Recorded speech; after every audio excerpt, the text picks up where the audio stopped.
Here we go. Yeah. We are back. Secrets to recovery, man. We got a powerful one for you today. We're going back to the topic of hell. So scary. But in real talk, though, there's a lot of people that are scared. And I think that we've all been duped, in a sense. But first, Secrets to Recovery, brought to you by God's Chosen Ones and the God's Chosen Ones organization, doing some powerful work over there as always. Also in conjunction with Man Shoe Radio and Stop the Bullying and Violence Now tour. Those guys are doing some powerful work over there. They're going to be coming to a city near you real soon. Music's brought to you by Trap Wolves over there on YouTube. They're giving out free beats to all non-profit organizations. So you know they hooked us up, man. Yeah. Let's get it, man. Let's go ahead and tap in. Yeah. Yeah, man. We are back, man. We're back with it, man. We did it. We got a powerful one for you today, man. On the topic of hell, man. You already know how we feel about that. Go ahead and check out part 1. This is going to be part 2. We're going to get it going like this, man. Let me go ahead and put a stop to that real quick so we can get this going. We got the PowerPoint all set up for you, and it's going to be live. So check this out. So you already know, if you looked at the first part to this and our stance on hell and how we feel, you'll see that we don't believe in that in the traditional sense of that. When it talks about fire in the Bible, it's always a restorative thing. It's always like how you would refine gold, you know, and burn off all the impurities.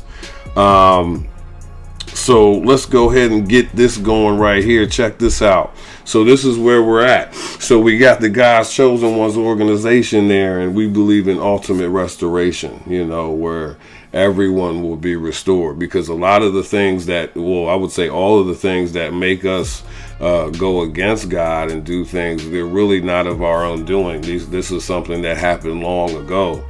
And God had a plan to come and make sure that we would all be saved. So as we move through this, you know, like I said, this is going to be part 2.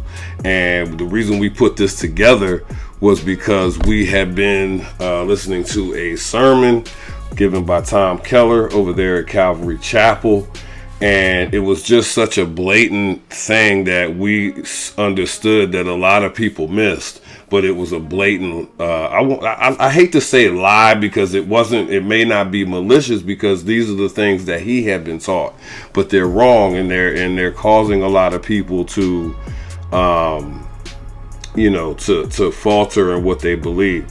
So check this out real quick. I'm going to play this clip right here, and I'm going to kind of jump in and give my take on this. So check this out. Let's get this going right here real quick. So check this out. Without that mark, you won't be able to buy or sell anything.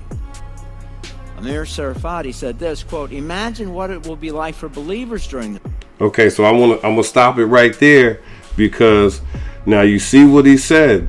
He said, imagine what it will be like for believers, right? Now keep that in mind, because that's what he said. But when you're listening, you're giving a person a position of authority, and you won't catch this. So check this out. So that's what he said, right?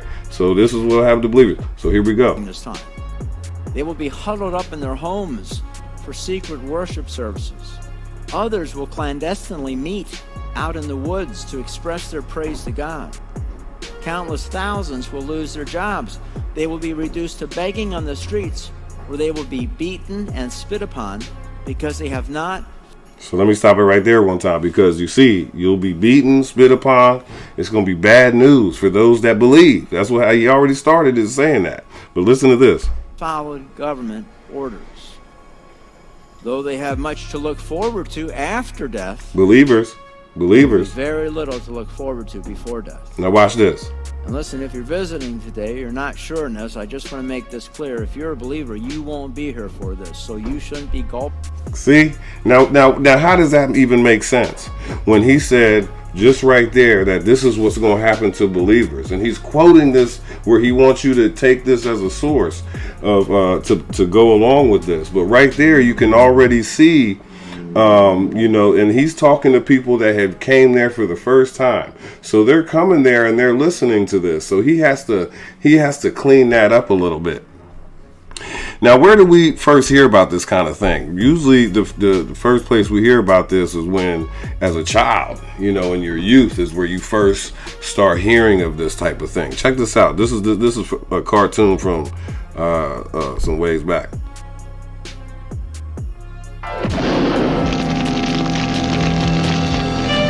Right? Now you're a kid watching this.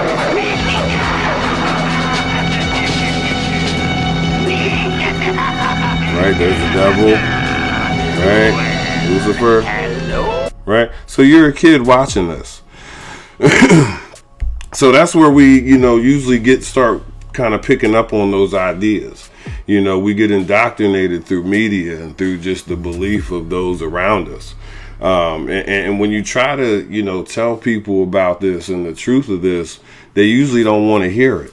And the reason for that is cognitive dissonance. Two opposing ideas cannot agree. And, you cannot agree on two opposing ideas. You have to pick a side. That's just how our brain works. So when we pick up on these things as a child, we believe, man, this must be real. And when somebody introduces a new idea later on, it's hard to go and believe that. But through study, if you go and get you a concordance, Strong's Concordance, even just do it on your phone, and you start looking up these words and these, and these verses and things, you'll start seeing how it unfolds. But moving on now, regardless of the specifics of the belief, like as far as hell goes, like some people believe it's just a spiritual place, some people believe it's a physical place, but usually the common denominator is that of eternal conscious suffering and torment. That's usually the common belief on that. So we want to move forward and say, there's always been these kind of rules on hell that I was taught, when it comes to eternal conscious suffering, and I like to use the King James because it gives you a better sense of where these beliefs came from. All our elders and everything like that, they always, looked at the King James. So when you look at, you start looking at some of these rules, like the first one would be, hell is not for God's people, it's going to be for God's enemies, and that's where they're going to be at. So, but when you look at, let me pull this up here real quick on my phone, so we can follow along here. Now, when you look at, Psalm 16:10, if you was to look at that, it says, "For thou wilt not leave my soul in hell, neither wilt thou suffer thine Holy One to see corruption." But the first part of that, thou will not leave my soul in hell. You know what I'm saying? That's David talking right there. David is saying, even if I'm in this hell that everyone's talking about, you're not going to leave me there. You know what I'm saying? But we don't get taught that. We get taught that once you go there, you're there forever. You know what I'm saying? So in later translations, they start cleaning that up. As you start looking at other translations, it'll say something different. But if we go look at another one, like hell is separation from God. Like once you're in hell, you're completely separated from God. But if you go over to Psalm 139 verse 8, you'll see where it says, if I ascend up into heaven, thou art there. If I make my bed in hell, behold, thou art there. You know what I'm saying? Because the truth is that apart from God, nothing can exist. Not even the hell. If it exists, it's because God ordained it to be so. So check this out. Let's go over to Revelation. I should have had this pulled up right here. I was unprepared for this. Revelation 14:10. Right? Let's look at that in the King James. And like I said, I only like to use the King James because this is where a lot of these beliefs came from. So we got to look at that version because this is where it says. So check this out. So it says, Revelation chapter 14, verse 10. It says, the same shall drink of the wine of the wrath of God, which is poured out without mixture into the cup of his indignation. And he shall be tormented with fire and brimstone in the presence of the holy angels and in the presence of the Lamb. Right? That's talking about God is going to be there. Everybody's going to be there. You know what I'm saying? But the truth is that while they're telling us that those verses are talking about a hellfire and torture chamber, the truth is that those verses are talking about a refinement period that we must go through. And, and that's just a couple. I mean, I could go on and on with that, but what I want to do is this is where it gets personal for me at right here. This is where it gets personal at for me right here, because this is my friend Kelly. She was actually a victim of this opioid crisis. She ended up, it's even hard to talk about, but she was prescribed her first dose. Her first use of this. And back when this opioid crisis was raging on and these companies were just dispensing these opioids free of charge, giving them out, my friend became addicted. And the truth is that God understood the forces of this world and how they impact our lives. And he's not going to forget my friend Kelly. As much as the people in these churches, they want you to believe that if they didn't say this prayer and they didn't do this, that those people are going to be eternally tortured. And when they say that, they're referring to my friend, because I don't know if she said that prayer, but I do know this, that God is the savior of the world. Okay, check this out. This song is for anybody that never got to say goodbye.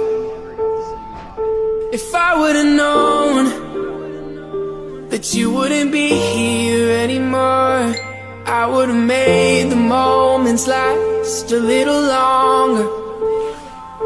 'Cause now I'm alone, and you're just a memory in my mind.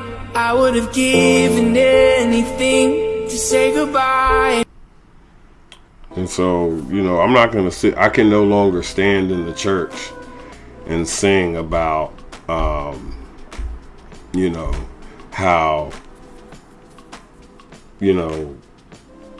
these people that we loved, that how if they didn't do this or they didn't do that, that one day they're going to be eternally tortured. It's just not going to happen. And the Bible doesn't really say that. We've been given this belief. And I stand against that. The God's Chosen Ones Church stands against that. You can see our contact information off to the side there if you want to reach out to us. If there's anybody in your life that may need a place to go that's suffering, please reach out to us. We'd love to help.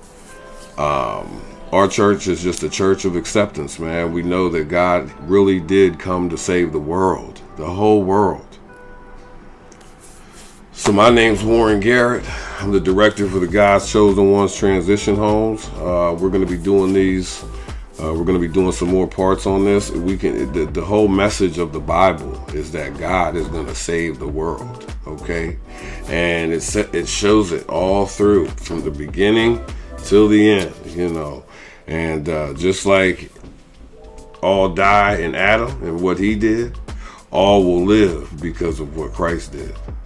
And it clearly says that, plainly says that. So again, my name's Warren Garrett. I appreciate you watching. I pray you choose greatness.